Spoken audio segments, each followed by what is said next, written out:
পয়গম্বর হাদিসের ভিতরে বলতেছেন قال النبي صلى الله عليه وسلم من أحب سنتي فقد أحبني ومن أحبني كان معي في الجنة হে আমার উম্মতের দল তোমরা যদি আমি নবীকে ভালোবাসতে চাও তোমরা যদি আমি নবীকে পাইতে চাও সর্বপ্রথম আমি নবীর সুন্নতের অনুসরণ করো এই ইমানদারি মুসলমান আল্লাহর গোলাম যদি নবীকে পাইতে চাও সর্বপ্রথম নবীর সুন্নতের আদর্শের মালা গলায় লাগাইতে হবে কথা গণ ঠিক কিনা কিন্তু আজকে দুনিয়ার জমিনে তাকাইলে দেখা যায় নবীর সুন্নত তো দূরের কথা আমার আল্লাহ তাআলার ফরমান ফরজ আদায় করতে রাজি না নবীর সুন্নত তো অনেক দূরের কথা আল্লাহ তাআলার হুকুমই মানতে চায় না কথা বলেন ঠিক কিনা এই নবীর সুন্নত কেমনি করে আদায় করতে হয় আল্লাহর পয়গম্বর ডাক দিয়া বলেন হে আমার উম্মতের দল আমি নবীর সুন্নতের অনুসরণ যেই পর্যন্ত না করতে পারবা যেই পর্যন্ত আমি নবীকে কলিজা থেকে মোহাব্বত করতে না পারবা ততক্ষণ পর্যন্ত তোমরা খাঁটি উম্মত হইতে পারবা না শুধু খাঁটি উম্মত হইতে পারবা না না এরকম না বরং তোমরা খাঁটি মুমিন হইতে পারবা না হযরত আমিরুল মুমিনিন উমর রাদিয়াল্লাহু তাআলা আনহু পয়গম্বরকে একবার ডাক দিয়া বলতেছেন ওগো আল্লাহর রাসূল আমি আপনাকে ভালোবাসি আল্লাহর পয়গম্বর ডাক দিয়া বলেন ওমর তুমি আমাকে কেমন ভালোবাসো তুমি কি তোমার নিজের জীবনের চাইতে ভালোবাসো কিনা এইবার ওমর রাদিয়াল্লাহু তাআলা আনহু একটু চিন্তা করতেছেন কোনো উত্তর দেয় না ও ইমানদারি মুসলমান আল্লাহর গোলাম আপনি আমি হইলে সঙ্গে সঙ্গে বলে দিতাম হ্যাঁ আমি আপনাকে আমার জীবনের চাইতেও বেশি ভালোবাসি কথা বলেন ঠিক কিনা কিন্তু আমরা আবেগের মুসলমান আমাদের কলিজায় অন্তরে যেইটা থাকে জবানে ওইটা থাকে না কথা বলেন ঠিক কিনা মনে থাকে একটা মুখে থাকে আরেকটা কিন্তু সাহাবায়ে কেরাম এমন ছিলেন না এই জন্য হযরত ওমর রাদিয়াল্লাহু তাআলা আনহু একটু চিন্তা করতেছেন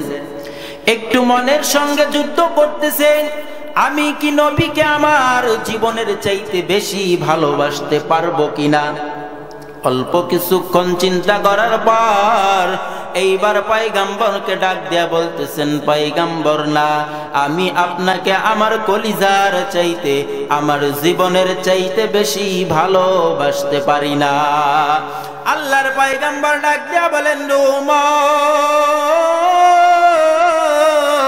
তাহলে তুমি যেহেতু তোমার জীবনের চাইতে আমাকে বেশি ভালোবাসতে পারো না সুতরাং তুমি এখনো খাঁটি মুমিন হইতে পারো নাই হযরত আমিরুল মুমিনিন দুইটা চোখের পানি ছেড়ে দিয়ে আবার চিন্তা করতেছে মনের সঙ্গে যুদ্ধ করতে শুরু করলো অল্প কিছুক্ষণ পরে আবার উত্তর দিতেছেন পয়গম্বর এইবার আমি আমার জীবনের চাইতে আপনি নবীকে বেশি ভালোবাসি বলেন না সুবহানাল্লাহ সাহাবী ছিলেন কেমন নিজের জীবনের চাইতেও পয়গম্বরকে বেশি ভালোবাসতেন কেন বেশি ভালোবাসবেন না পয়গম্বরকে দুনিয়ার জমিনে আল্লাহ তাআলা কেন পাঠাইলেন আল্লাহ তাআলা বলতেছেন ওমা আরসালনাকা ইল্লা রাহমাতাল লিল আলামিন এই পয়গম্বরকে দুনিয়ার জমিনের মধ্যে আমি আল্লাহ পাঠাইয়া দিলাম এই সমস্ত মাখলুকের জন্য একজন রহমত হিসাবে এই ইমানদারি মুসলমান আল্লাহর গোলাম একটু জবান খুলে বলেন তো পয়গম্বর দুনিয়ার জন্য রহমত ছিলেন কিনা শুধু কি উম্মতের জন্য রহমত বরং সমস্ত মাখলুকের জন্য আমার পয়গম্বর ছিলেন রহমত বলেন না সুবহানাল্লাহ এই জন্য আল্লাহ তাআলা বলেন ওমা আরসালনাকা ইল্লা রাহমাতাল লিল আলামিন হে পয়গম্বর দুনিয়ার জমিনের মধ্যে আমি আপনাকে সমস্ত মাখলুকের উপরে রহমত বানাইয়া পাঠাইলাম এই ইমানদারি মুসলমান আল্লাহর গোলাম, বড় আফসোস হয় এই দুনিয়ার জমিনের ভিতরে আমার পয়গম্বর যেই দিন সর্বপ্রথম জন্মগ্রহণ করলেন, প্রত্যেকটা বাচ্চা জন্মগ্রহণ করার পরে ওয়া ওয়া করে কান্না করে, কথা বলেন ঠিক কিনা? কিন্তু আমার পয়গম্বর যেই দিন দুনিয়ার জমিনে আসে, সেই দিন আমার পয়গম্বরের জবানে কোনো কান্নার আওয়াজ নাই। মা আমিনা মনে মনে চিন্তা করে, আমার ছেলে কি বুবা হয়ে গেল নি? এইবার যখন কানের সঙ্গে তার নবীজির ঠোঁটটা লাগাইয়া দিছে, লাগানোর পরে মা আমিনা স্পষ্ট শুনতে পায় নবীজি তখনও বলেন, ইয়া উম্মতি ইয়া উম্মতি। এই মৃত্যুর সময় যখন আমার নবী দুনিয়ার জমিন ছেড়ে চলে যাবে, তখনও আমার নবী বলে, ইয়া উম্মতি ইয়া উম্মতি, আমার উম্মতের কি হবে, আমার উম্মতের কি হবে? এ কপাল পুরা মুসলমান, আজকে দুনিয়ার জমিনে আমার পয়গম্বর জন্মের পর থেকে মৃত্যুর আগ পর্যন্ত উম্মতের জন্য কান্না করে গেলেন। শুধু তাই না, ওই যে তাকাইয়া দেখো মদিনার রওজায় এখন আমার পয়গম্বর শুয়া শুয়া নবীর উম্মতের জন্যই কান্না করে। আজকে আমরা নবীকে ভুলে গেছি, কিন্তু নবীজি আমাকে ভুলে নাই, কথা বলেন ভুলে নাই। আজকে নবীর সুন্নতের দ্বারধারী না আমরা। আরে আজকে নবীর চাইতে তো আমার কাছে আমার বিবি বেশি মহাব্বতের, কথা বলেন ঠিক কিনা? এ নবীর চাইতে তো আজকে আমার কাছে আমার পিতা মাতা বেশি মহাব্বতের হয়ে গেছে। হায় আফসোস, যেই নবী আমাদেরকে ভুললেন না, আর আমরা সেই নবীকে ভুলে গেছি। আরে নবীর জন্য তো সাহাবারা জীবনটাও দিয়ে দিতেন, কথা বলেন ঠিক কিনা? আর আজকে নবীর জন্য জীবন আমরা মুখে দিতে পারি, কিন্তু সত্যিকার অর্থে দিতে পারি না। আজকে কিছু দেখবেন চিল্লায় চিল্লায় বলে আমরা নবীর আশেকে রসুল, কথা বলেন ঠিক কিনা?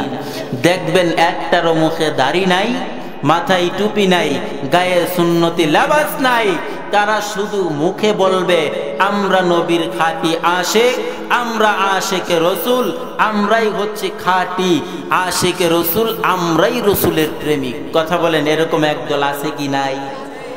মুখে দাড়ি নাই, তাদের মাথায় টুপি নাই, নামাজ নাই, তাদের আবার গান আছে। কি গান জানেন? পানির তলে বাতি জ্বলে সেই বাতি তো নিবে না, আমগো বাবার মুরিদ হইলে নামাজ রোজা লাগে না, চিল্লায় এখন নাউজুবিল্লাহ। এমন একবারটি আসেনি নাই? এক মহিলা জামালপুরে এক সময় একটা মাহফিলে দেখা, তো সে বলতেছে, একজন প্রশ্ন করতেছে যে আচ্ছা আপনি নামাজ পড়েন না কেন চাচা? কারে বাবা নামাজ পড়বো কোথায়?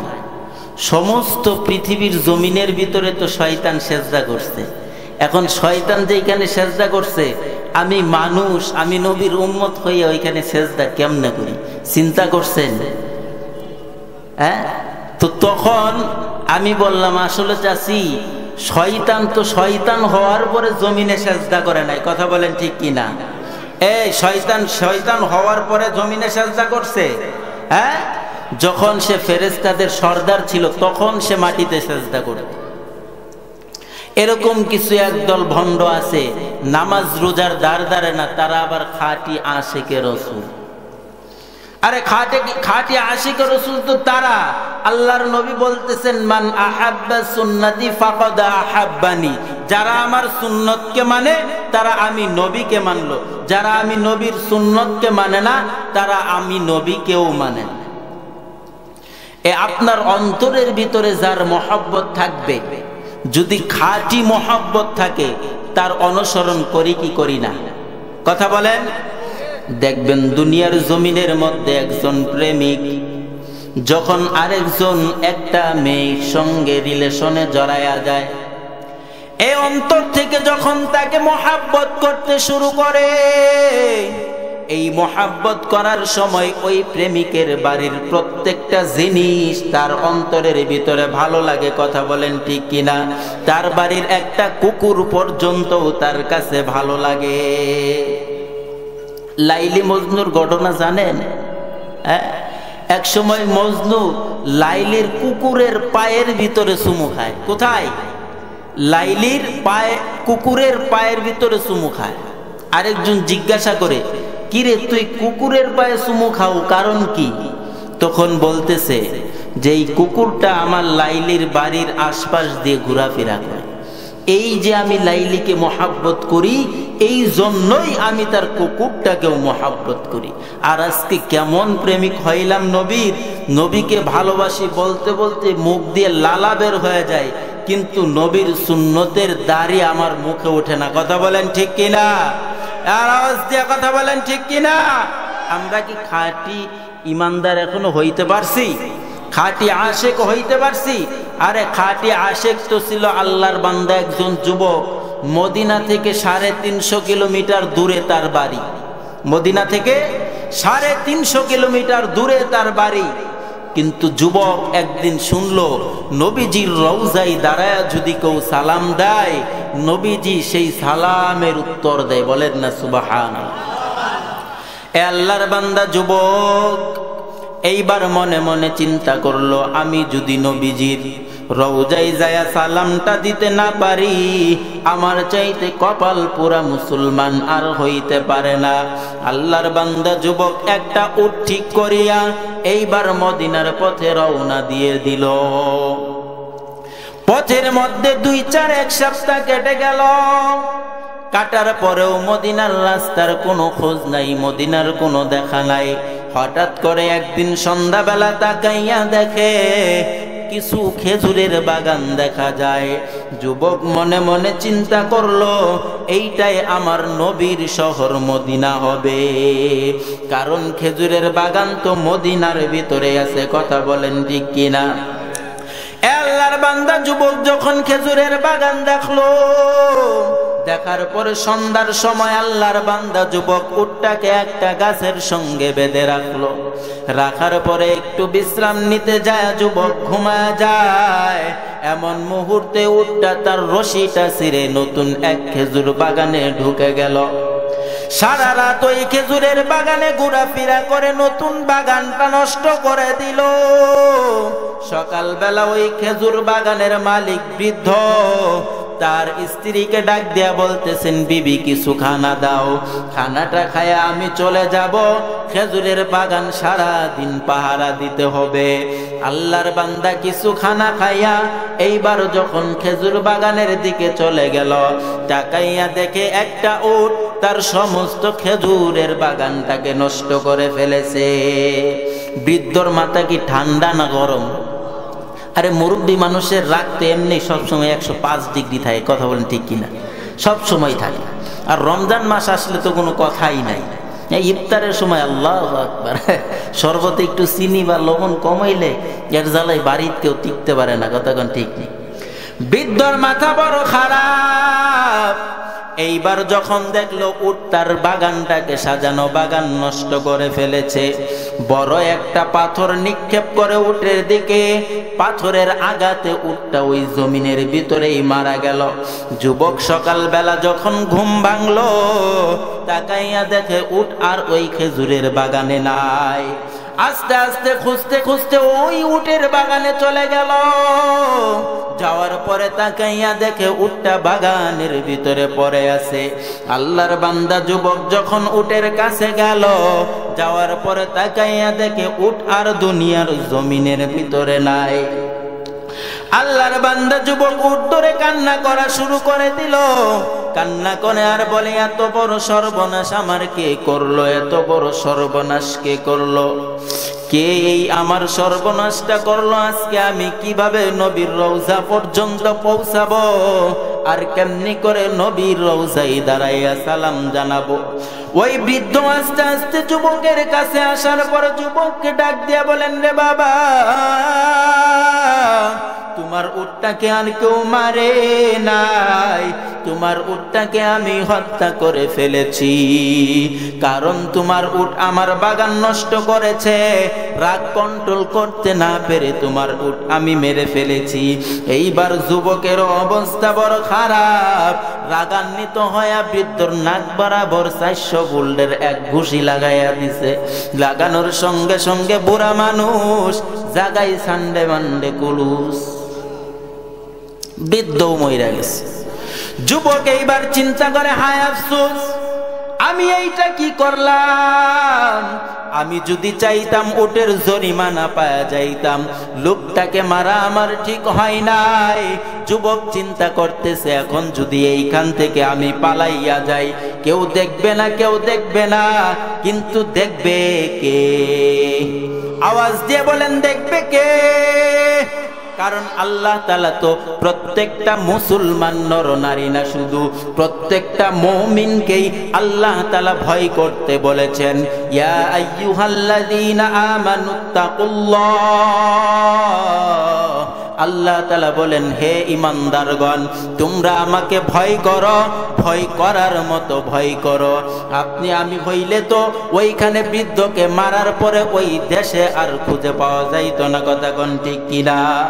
আল্লাহর বান্দা যুবক যখন ওই বৃদ্ধকে মেরে ফেললো, মারার পরে ওইখান থেকে আর যাই না। এইবার বৃদ্ধর 2 জন নওজোয়ান সন্তান বাড়িতে আসার পরে মাকে ডাক দিয়ে বলতেছেন, আম্মা জান, বাবা কই? মা ডাক দিয়ে বলতেছেন, রে বাবা, তোমার বাবা তো সকালবেলা ওই খেজুর বাগান পাহারা দেওয়ার জন্য চলে গেছে, সন্ধ্যা হয়ে গেল, এখন পর্যন্ত কোনো খোঁজ নাই। যুবক সন্তান 2 জন বাবার খোঁজে ওই খেজুর বাগানে চলে গেল। যাওয়ার পরে তাকাইয়া দেখে এক পাশে একটা মরা উট পড়ে রইছে, আর এক পাশে বাবার লাশটা পড়ে আছে। এইবার বাবাকে ধরে যুবক সন্তান কান্না শুরু করে দিল, কারণ কি, কে আমার বাবাকে মারল? যুবক আগায় আসার পরে ডাক দিয়া বলেন, ভাই, আমার উট মারার কারণে আমি আপনার পিতাকে হত্যা করে ফেলেছি। যুবক সন্তান 2 জন রাগ কন্ট্রোল করে বলতেছেন, আর মার্ডার করা যাবে না, আর খুন করা যাবে না, চলো যুবককে নিয়ে আমিরুল মুমিনিন হযরত ওমরের দরবারে চলে যায়। বলেন না সুবহানাল্লাহ। কতটুকু রাগ কন্ট্রোল করছে। আপনি আমি হইলে তো ধর, ওরে আগে মার, তারপরে অন্য কিছু বিচার কি হয় দেখবো করে। কথা কোন ঠিক কিনা? এইবার যুবককে নিয়ে আমিরুল মুমিনিনের কাছে চলে গেল। যাওয়ার পরে ডাক দিয়া বলেন, আমিরুল মুমিনিন, এই যুবক আমার বাবাকে হত্যা করে ফেলেছে, আপনি এইটার বিচার করেন। এখন বলেন তো, খলিফাতুল মুসলিমিন উমর রাদিয়াল্লাহু তাআলা আনহু কি ন্যায় বিচারক ছিলেন নাকি অন্যায় বিচারক ছিলেন? ন্যায় বিচারক ছিলেন, নাকি তারে নারে বিচার করত? হ্যাঁ, তার নিজের সন্তানকেও তিনি ছাড়েন নাই।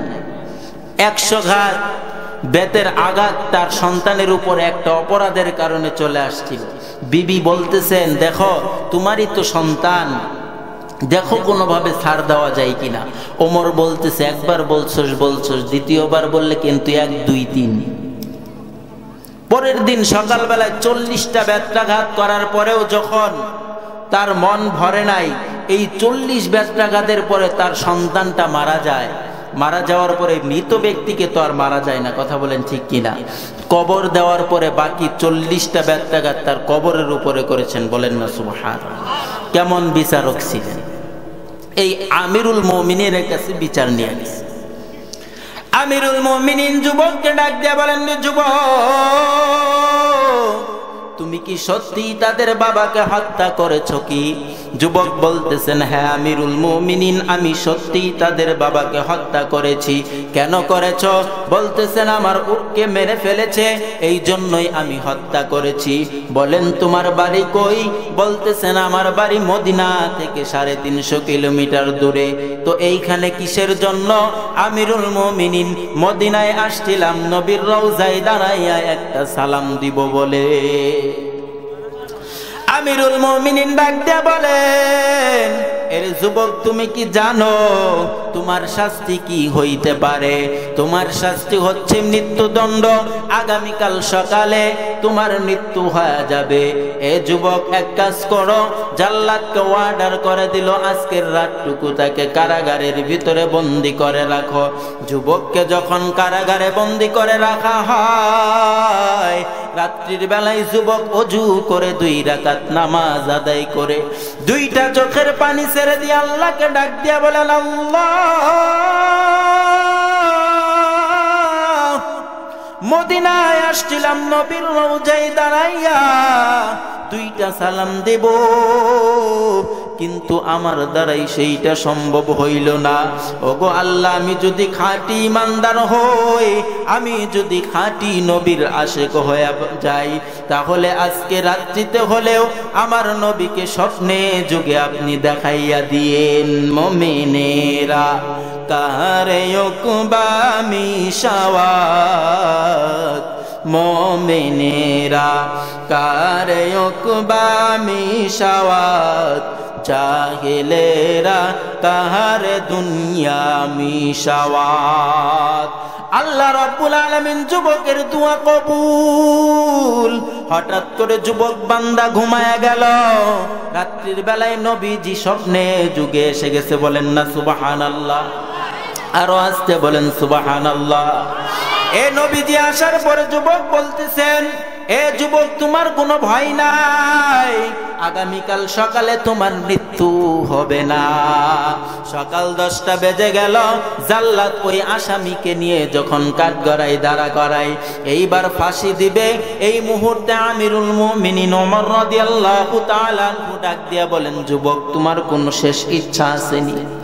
আমিরুল মুমিনিনের কথা শুনে যুবক বলেন, ও আমিরুল মুমিনিন, 2টা আশা আমার ছিল, তার ভিতরে একটা আশা আমার রাত্রিতে জেলখানার ভিতরেই পুরা হয়ে গেছে। বলেন না সুবহানাল্লাহ? আমিরুল মুমিনিন ডাক দিয়া কয়, কি এমন আশা যেইটা জেলখানার ভিতরে পুরা হয়ে গেল? ডাক দিয়া বলতেছেন, আমিরুল মুমিনিন, আসছিলাম মদিনায় নবীজির রওজায় সালাম দেওয়ার জন্য, কিন্তু মদিনায় যেহেতু সালাম দিতে পারলাম না, স্বপ্নে যুগে আমার নবী আমার সঙ্গে দেখা করে গেছে। আমিরুল মুমিনিন 2টা চোখের পানি ছেড়ে দিয়ে ডাক দিয়া বলেন, রে যুবক, তুমি তো নবীর খাঁটি একজন আশিক, অন্য কোন সিস্টেম থাকলে আমি তোমাকে বাঁচাইয়া দিতাম, কিন্তু আমার হাতে করার কিছু নাই, তোমাকে মৃত্যু তো গ্রহণ করতেই হবে। 2য় নাম্বার শর্ত কি তুমি একটু বলো? এইবার আমিরুল মুমিনিনকে বলতেছেন, আমার 2য় আশা হচ্ছে, আমি একজন ব্যবসায়িক মানুষ, আমার দেশের ভিতরে কিছু পাওনাদার আছে, আমাকে যদি একটু সময় দেন তাহলে আমি ঋণগুলা মিটাইয়া এরপরে সময় মতো আবার হাজির হইতাম। আমিরুল মুমিনিন ডাক দিয়া বলেন, সম্ভব না, কারণ তোমাকে একটা আবু যর গিফারি রাদিয়াল্লাহু তাআলা আনহু, ওমর রাদিয়াল্লাহু তাআলা আনহু ডাক দিয়া বলেন, রে আবু যর, তুমি তো যুবককে চিনো না, তাহলে এত বড় জিম্মাদারি কেন নিতেছো?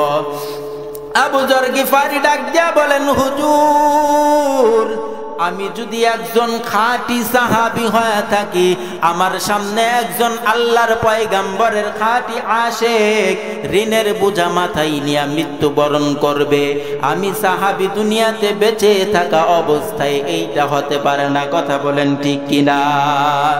এইবার যুবককে আগামী শুক্রবার পর্যন্ত সময় দিয়া বাড়িতে পাঠাইয়া দিলেন। যুবককে একটা ঘোড়া দেওয়া হলো। যুবক দ্রুতগ্রামীতে ছুটে গেলেন তার নিজের দেশে। যাওয়ার পরে সমস্ত প্রয়োজনগুলো মিটাইয়া, সমস্ত ঋণ পরিশোধ করিয়া বাবার কাছে যা ডাক দিয়া বলেন, বাবা, বিদায় দেন, আমি চলে যাব। বাবা ডাক দিয়া কয়, রে সন্তান, কেন বিদায় দিব? কি হইছে আমাকে খুলে বলো। সন্তান ডাক দিয়া বলেন, ও বাবা, আমিরুল মুমিনিনের কাছে আমি একজন ফাঁসির আসামি হয়ে গেছি। বাবা ডাক দিয়া বলেন, না রে সন্তান, না, আমি তোমাকে বিদায় দিতে পারবো না। সন্তান ডাক দিয়া বলেন, বাবা আপনি কি চান হাসরের ময়দানে আপনি একজন খুনির বাবা হয়ে দাঁড়াবেন? বাবা কেমন বুঝনেওয়ালা বাবা, চিন্তা করে দেখেন। এইবার বাবা ডাক দিয়া বলেন, না রে সন্তান না, আমি চাই না কোটি কোটি মানুষের সামনে হাসরের ময়দানে আমি একজন খুনির বাবা হয়ে দাঁড়াই। আল্লাহু আকবার বলেন না। বাবার কাছ থেকে বিদায় নেওয়া শেষ, মায়ের কাছে যায় একই কথা, মা বিদায় দেন। আম্মা জান বলেন, কেন বিদায় দেব? বলতেছেন, মা আমি তো মদিনায় আমিরুল মুমিনিনের কাছে ফাঁসির একজন আসামি হয়ে গেছি। মা দুইটা চোখের পানি ছেড়ে দিয়ে বলেন, রে সন্তান, ছোট থেকে এত কষ্ট করে লালন পালন করে বড় করলাম, তোকে কি আমি আজকে মৃত্যুর কাছে ঠেলে দেব? না, তোমাকে আমি বিদায় দিতে পারবো না। ও সন্তান, আমি বিদায় দিতে পারবো না। এইবার সন্তান ডাক দেয়া বলেন, মা আমাকে বিদায় দেন, আমি নবীর সাহাবীকে জিম্মাদার বানাইয়া চলে আসছি। আপনি কি চান হাসরের ময়দানে খুনির একজন মা হইয়া আপনি কোটি কোটি মানুষের সামনে দাঁড়াবেন? আম্মা জানো কেমন আম্মা জান ডাক দিয়া বলতেছেন, না এইটা অসম্ভব, আমি কোন খুনির মা হইয়া রোজ হাসরের ময়দানে দাঁড়াইতে পারবো না। আল্লাহু আকবার। নাইলে মুমিন সোয়ে মুমিন মিশাওয়াত, নাইলে কাফের সোয়ে কাফের মিশাওয়াত। মার কাছ থেকে বিদায় নিয়ে সন্তান দ্রুতগামী চলল মদিনার দিকে। এই দিকে শুক্রবার জুমার নামাজ শেষ। আমিরুল মুমিনিন তাকাইয়া দেখে যুবক এখনো পৌঁছায় নাই। জাল্লাদকে ডাক দিয়া বলেন, রে জাল্লাদ আর দেরি করবি না, তাকাইয়া দেখ গিফারি কই। আবু যর গিফারিকে নিয়ে তাকে ফাঁসি দিয়া দাও। মদিনার ভিতরে কান্নার রোল পড়ে গেল। হায় হায় হায়, আবু যর এইটা কেমন কাজ করলো? অপরিচিত একজন যুবকের জিম্মাদার হইয়া আজকে কেন আবু যর বিনা অপরাধে ফাঁসির আসামি হয়ে গেল? আবু যর একটুও চিন্তা করে না। ফাঁসির মঞ্চে যখন না হয়, জাল্লাদকে অর্ডার দেওয়ার পরে বলতেছেন, জাল্লাদ এক পা সামনের দিকে যায়, দুই পা পিছনের দিকে আসে। আমিরুল মুমিনিন ডাক দিয়া কয়, রে জাল্লাদ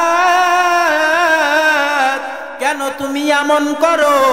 এর আগে তো এরকম করো নাই। জাল্লাদ ডাক দিয়া বলেন, ও খলিফাতুল মুসলিমিন, আপনি কি জানেন কোন সাহাবীকে আজকে আমি হত্যা করতে যাচ্ছি? এইটা এমন একজন সাহাবী।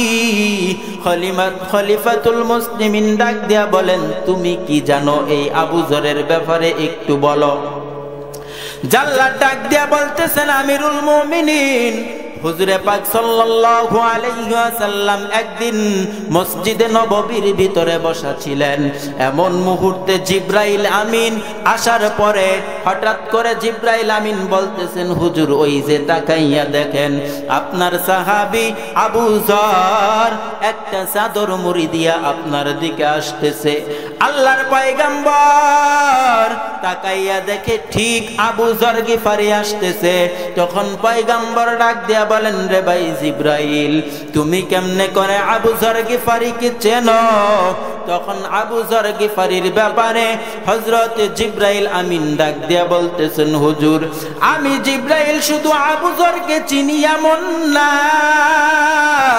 সমস্ত আসমানের ফেরেশতা, সমস্ত জমিনের ফেরেশতা আপনার সাহাবী আবু যরকে চিনে। বলেন সুবহানাল্লাহ। খারাপ লাগতেছে? আবু যর গিফারির ব্যাপারে যখন এমন কথা বলে দেয়, এইবার আবু যরকে ডাক দিয়া পয়গম্বর বলেন, ও আবু যর, কেমন আমল করো তুমি, কেমন আমল করো যার কারণে সমস্ত ফেরেশতারা তোমাকে চিনে? আবু যর গিফারি ডাক দিয়া বলেন, হুজুর আমি বেশি কোনো আমল করি না, আমি আবু যর একটা আমল করি, আমি আবু যরের মুখটা যখন কাজ থেকে বিরত থাকে তখন আমার মুখটাকে বসাইয়া রাখি না, আমার জবান থেকে সূরা ইখলাস তেলাওয়াত করতে থাকি। বলেন সুবহানাল্লাহ। কোন সূরা? কুল হু সূরা। কোন সূরা? কুল হু সূরা। এই সূরাটার এমন ফজিলত, একবার তেলাওয়াত করবেন 10 পারা কোরআন তেলাওয়াতের সওয়াব। বলেন না সুবহানাল্লাহ। 2 পারা তেলাওয়াত করবেন 20 পারা তেলাওয়াতের সওয়াব। যদি কেউ 3 বার পড়তে পারে 1 কোরআন খতমের সওয়াব। চিল্লায়া বলেন সুবহানাল্লাহ। একটা আমল আজকে নিয়ে যান, সূরা ইখলাস যখনই বসে থাকবেন তেলাওয়াত করবেন তো ইনশাআল্লাহ। এই সূরা পারেন তো আপনারা সকলেই নাকি বলেন? যাই হোক, আমি আলোচনা লম্বা করব না, ঠিক আছে? আপনাদের সুপরিচিত মুখ, যার জবান থেকে কথা শোনার জন্য অনেক অধীর আগ্রহে আপনারা তাকিয়ে আছেন, সেই যুবক যেহেতু আসলো না, সংক্ষিপ্ত কথাটা বলে আমি শেষ করে দিই। তো এখন যখন আবু যরের ফাঁসি হয়ে যাবে, তো এমন মুহূর্তে তাকাইয়া দেখতেছে মদিনার পথে কে যেন ধুলা ছুটাইয়া আসতেছে। বলেন না আল্লাহু আকবার। আরেকটু আওয়াজ দিয়ে বলেন আল্লাহু আকবার। তখন সাহাবীরা ডাক দিয়া বলেন, আমিরুল মুমিনিন একটু অপেক্ষা করেন, কে যেন আসতেছে। তাকাইয়া দেখে ওই যুবক দৌড়ায় দৌড়ায় আসতেছে। আসার পরে আমিরুল মুমিনিনকে ডাক দিয়া বলেন, আমাকে ক্ষমা করবেন, পথিমধ্যে সমস্যা হওয়ার কারণে আমার একটু দেরি হয়ে গেছে, নেন এইবার আমার ফাঁসি দিয়া দেন। এমন মুহূর্তে আমিরুল মুমিনিনের চক্ষু দিয়া পানি পড়তে শুরু করে দিল। এর যুবক, তুই তো খাঁটি একজন আশিকে রাসূল, তুই তো একজন খাঁটি নবী প্রেমিক, তোকে আমি কোনো সিস্টেম থাকলে ফাঁসি দিতাম না। এই কথা বলার সঙ্গে সঙ্গে আল্লাহু আকবার, ওই 2 জন যুবক বলতেছেন, আমিরুল মুমিনিন থামেন, আমরা আমাদের বাবার মামলা উঠাইয়া নিলাম, যুবককে মাফ করে দিলাম, যুবককে ছেড়ে দেন। চিল্লায় কন্যা আল্লাহু আকবার।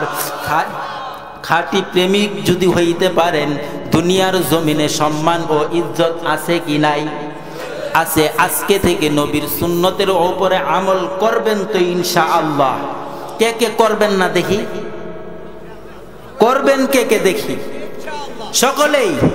আল্লাহ আপনি সবাইকে কবুল করেন, সকলকে নবীজির সুন্নতের উপর আমল করার তৌফিক দান করেন। আয় আল্লাহ, আপনি আমাদের সবাইকে দ্বীনের জন্য কবুল করেন। সকলে বলেন আমিন। সর্বোপরি আমি আপনাদের কাছ থেকে দোয়া নিয়ে বিদায় নিচ্ছি। যতটুকু আলোচনা করলাম ভুল ভ্রান্তি ক্ষমা করে আমার জন্য সকলেই একটু খাস করে